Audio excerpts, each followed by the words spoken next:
उनकी उद्देश्य आदिवासियों को जमीन बचाने के लिए था। लेकिन आज हम देख रहे हैं नमस्कार, मैं राजेश और आप देख रहे हैं न्यूज़ 365।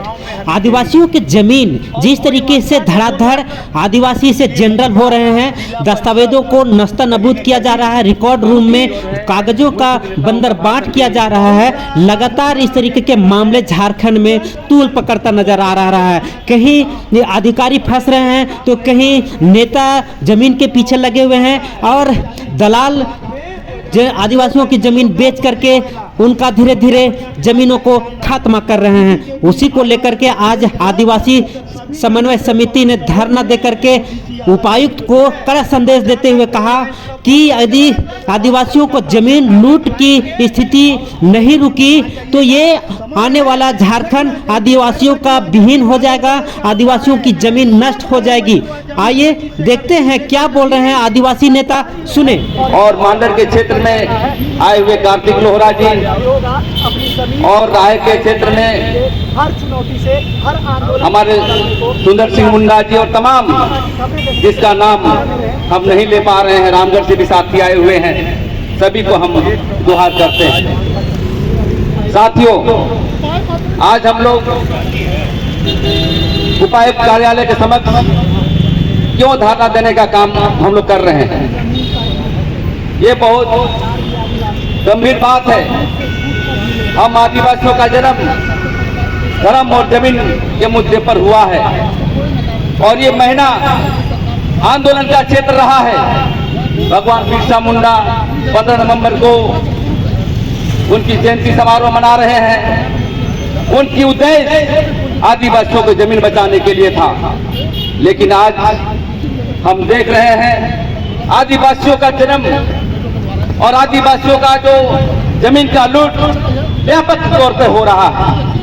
इसलिए हम आपके बीच संक्षिप्त शब्दों में भी हम कहना चाहते हैं कि आज हम डीसी के सामने आए हैं और ये कहना चाहता हूं, हमारे डीसी जो सीएनटी एक्ट की धाराओं में ये हमारे कस्टोडियन होते हैं, लेकिन जो भी यहाँ उपायुक्त आते हैं या तो जमीन के लूट में संलिप्तता रहता है या जमीन के लूट में कहीं ना कहीं शामिल रहते हैं। आज हमें खेत प्रकट करते हुए कहना है कि अब जब भी आप जाएं अंचल अधिकारी के यहाँ या रजिस्ट्री विभाग के यहाँ, बिना पैसे के लिए काम नहीं होता है। तो हम ये कहने के लिए आए हैं कि साथियों, ये आंदोलन शुरुआत है, हमें इस आंदोलन को गांव-गांव में ले जाना होगा। बिरसा मुंडा और सिद्धू कानू और चांद भैरव, वीर बुद्धू भगत के तर्क पर जो उनके अरमानों का सपना था, उनका जो उद्देश्य था आजादी के समय में जमीन के संदर्भ में, उस अभियान को हमको आगे बढ़ाना पड़ेगा, तभी आदिवासी हम जिंदा रह पाएंगे। मैं साथियों कहना चाहता हूँ, जिस प्रकार से हमारा कानून का जो धज्जिया उड़ाया जा रहा है, आज हम जब केस करने जाते हैं, एसीआर कोर्ट में हम जीतते हैं, डीसी कोर्ट में जीतते हैं, तो कहीं ना कहीं जो हमारे वकील है, लिमिटेशन एक्ट 30 वर्ष में हम रह चुके हैं, हम जमीन खाली नहीं करेंगे, ये बात को कह करके हम आदिवासियों को हराया जाता है।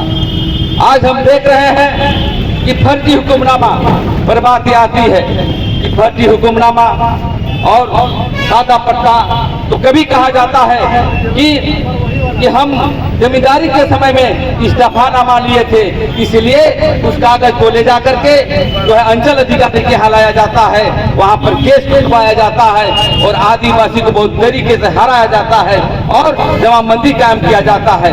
आज जितने भी आप फर्जी हुक्मनामा देख रहे हैं, मंत्री जब आए हैं यहाँ पर, आदिवासी जमीन की लूट बढ़ी है। आज जहाँ देखें आदिवासी के जमीन के लेकर के, आप जहाँ देखें कचहरी में टाइप हो रहा है कि हुक्मनामा को लेकर के, सादा हुक्मनामा को लेकर के सब देख रहे हैं।